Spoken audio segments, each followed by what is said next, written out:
base in Afghanistan called Bagram. Back in those days, it was pretty austere. It was an old Russian air base that we were using.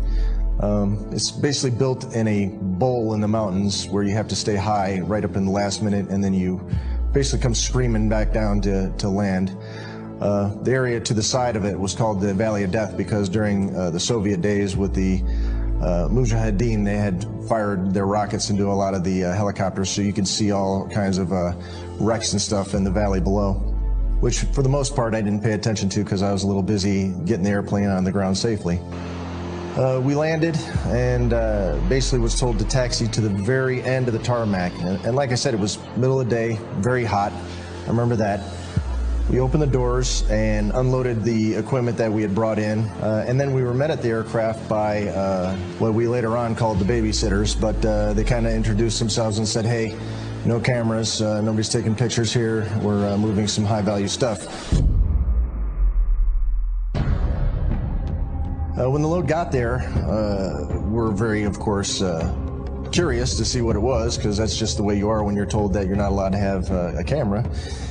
They say this thing had been dead for maybe a day or two, but it stunk. And when I say stunk, I've smelled dead things before, but this had a more of a, I want to say a musky stink, kind of a, not really a decay, but more of a, if somebody hadn't taken a shower in like 10 years type of a musty stink is all I can tell you. And it was basically a dead guy. And this guy was extremely large. When I say large, our pallets are basically, if I remember correctly, about 9 by 12 feet or so. This guy was laying in a fetal position on the pallet. He filled the pallet. We estimated his size at approximately 12 to 10 feet tall.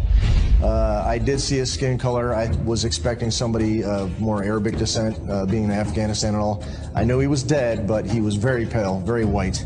Another thing that us and the rest of the crew did was we took our feet. He was in a fetal position, so you could take your feet and put it, kind of, you could see where his feet were there, and they were wrapped up. He did not have shoes on, but he had like, looked like he was wrapping them in some kind of a canvas type stuff, but we were sticking our feet up next to his feet, and his feet were extremely big.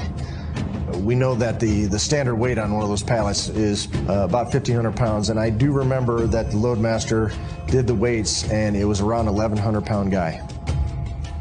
The pallet sits on dunnage. You know what dunnage is? It's basically like railroad ties so that you can get a forklift underneath it and pick it up. So it was on dunnage, and basic dunnage is like maybe a 4x4. And then the pallet is, say, yay thick. It's actually aluminum and balsa wood.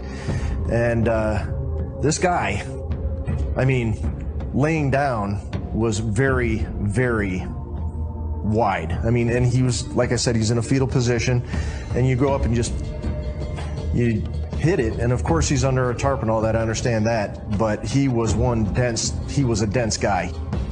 We questioned the babysitters of, hey, where'd you get this guy? And some of the Army guys that were with him relayed to us that this guy had, I guess, been living up in the mountains next to a village where the villagers basically treated him like a god. I did infer that they were making sacrifices to this guy because they said they found bones of people. The giant supposedly, like I said, I was not there, supposedly killed the first team that they came across. He was extremely big and fast and agile for a guy that size. They sent up another team, and when the second team went in there to get him, supposedly he had already started to basically eat on the team that had been killed the first time. They then grabbed a helicopter, and the helicopter brought him down where we picked him up. After we loaded the Giant, it was just a standard mission back. We took him all the way back to Al Udeid in Qatar, where he was transloaded onto another airplane. I believe it was a C-17. I was done with my mission then. I got away from it. I was done. I did ask some questions later of, where it might have gone. And as the grapevine goes, it was probably taken back to the United States. And the words I heard were right pat. But again, I don't know.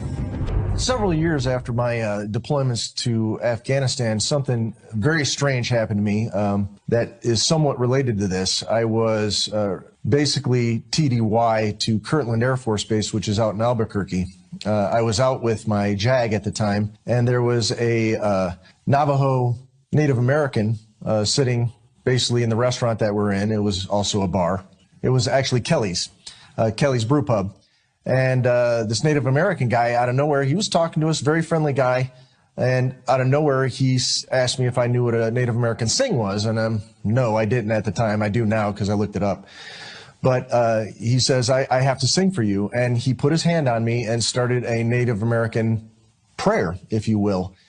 And I thought, wow, this is very strange. But it was cool as well. My Jag that I was with actually took out her Apple iPhone and started to film it, and he stopped and said, no, not on film, not on film. And she put it away, and he sang the prayer, and here's where it gets very strange.